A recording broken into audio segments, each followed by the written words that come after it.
नमस्ते टासितेलेक फ्याफुल्ला छजालो म जोर्डेन गुरुङ तपाईहरुलाई आजको यस तोर्माको भिडियोमा चाहिँ म स्वागत गर्दछु है र केही दिन अगाडि केही समय अगाडि चाहिँ अब एकजना साथीभाइले चाहिँ तोर्माको विषयमा चाहिँ एउटा भिडियो बनाइदिनु भनेर भन्नुभएको थियो है र तोर्मा त हामीले देखिरहेको चीज हो है र त्यसको बारेमा केही जान्यो भने चाहिँ मलाई पनि अब राम्रो हो जस्तो लाग्यो है त्यही भएर चाहिँ मैले यो तोर्माको विषयमा भिडियो बनाउन गइरहेको छु है र अब हामीले गुम्बाहरुमा तपाईहरुले देख्नु भएको होला है गुम्बामा आफ्नो गुम्बामा फरक तोर्माहरु देखिन सक्छ हामीले त्यो चाहिँ अब पूर्वकालदेखि आउँदै गरेको है त्यसरी चाहिँ फरक भएको हो है र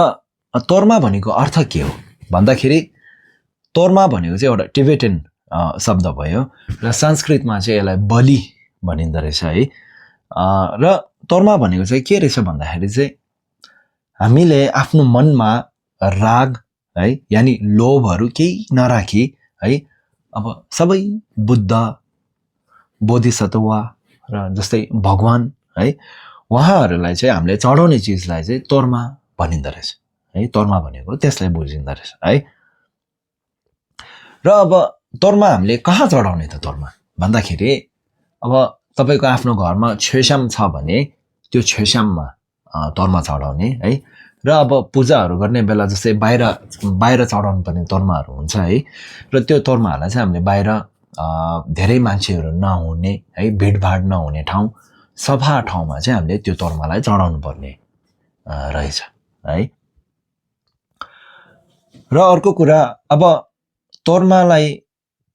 कति बेला चढाउने कति बेला चाहिँ हामीले तोर्मा चढाउने त भन्दाखेरि अब यदि तपाई आफैले आफ्नो घरमा अब बिहान बेलुका ध्यान गर्नुहुन्छ भने त्यो ध्यानको अन्तमा चाहिँ हामीले तोर्मा चढाउने है ध्यान गर्दा तोर्मा चढाउने र भने अब अर्को कुरा अब यदि तपाईले अब सधैं तोर्मा चढाउन सकेनम भने पनि केही हुँदैन है र सधैं तोर्मा चढाउन सकिन भने पनि जस्तै पूर्णिमा औंसी जस्तै अब खास दिनहरु छ नि जस्तै बुद्ध जन्मेको दिन है बुद्ध पूर्णिमा है त्यसै बुद्ध प्राप्त गरेको दिन है बुद्धको परिनिर्वाणको दिन त्यस्तो खास दिनहरुमा पनि तपाईले अब तोर्माहरु चढाउन सक्यौं भने चाहिँ एकदमै धेरै पुण्य कमाउन सक्ने र धेरै फाइदाहरु छन् है त र अब हामीले गुम्बाको कुरा गर्ने हो भने गुम्बामा त हामीले बिहान बेलुका सधैं हामीले तोर्मा चढाइ नै रहेको हुन्छौं हो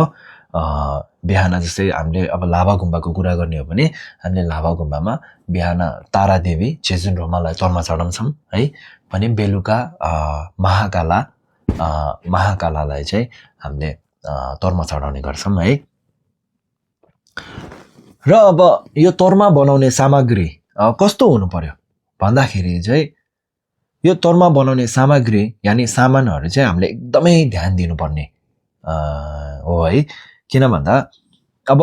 तोर्मा बनाउने जुन चाम्पा छ चाम्पामा पनि धेरै प्रकारको चाम्पाहरु हुन्छ है धेरै थरीको चाम्पाहरु हुन्छ कसै राम्रो हुन्छ कसै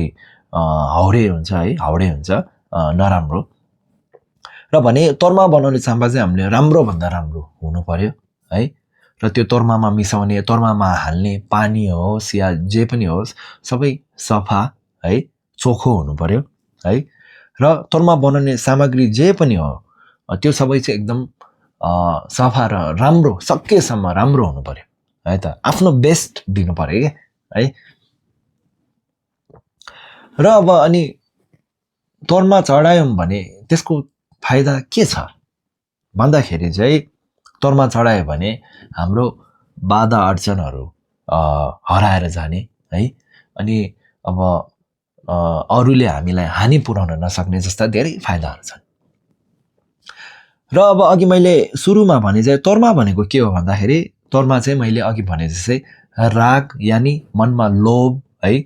लोभहरु नराखिकन बुद्ध बोधिसत्व भगवान उहाँहरुलाई चढाउने चीजलाई चाहिँ तोर्मा भनिन्छ भनेर मैले अघि भने तपाईहरुलाई यो भने त्यही अब यो अर्थलाई ध्यानमा राखिकन चाहिँ तोर्मा भनेको चाहिँ चाम्पाले नै बनाएको हुनुपर्छ भन्ने छैन है। भगवानलाई चाम्पा नै चढाउनुपर्छ भन्ने छैन है। जस्तै तपाईँले तोर्माको नाममा फलफुलहरू चढाउनु भयो भने हुन्छ है।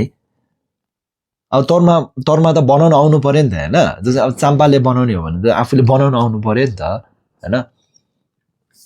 अब त्यो बनाउन आउँदैन भने पनि केही छैन, हामीले फलफुलहरू चढाउन सक्छौँ है। बिहान बेलुका तपाईँले जस्तै बिहान तपाईँले छेउछाउमा पानी चढाउनुहुन्छ होला होइन। पानी चढाउनु बेला केही पाठ पढ्नुहुन्छ होला है। त्यो पानी चढाउनेको विषयमा पाठहरूको विषयमा पनि मैले भिडियो बनाएको छु है। पानी चढाउने बेला चढाउनुहोस् है। फलफुलहरू चढाउनुहुन्छ भने चढाउनुहोस्। बेलुका पानी टिप्ने बेला त्यो फलफुलहरू पनि टिपेर तपाईँले आफैले खान सक्नुहुन्छ है। र बिस्किटहरू चढाउनुहोस् है। जे पनि चढाउन सक्नुहुन्छ है। तोर्मा भनेको चाहिँ तपाईँले जसरी पनि तपाईँले त्यही चाम्पाले मुछेर बनाएको त्यस्तो हुनु पर्दैन है। हजुर, त्यो चाहिँ म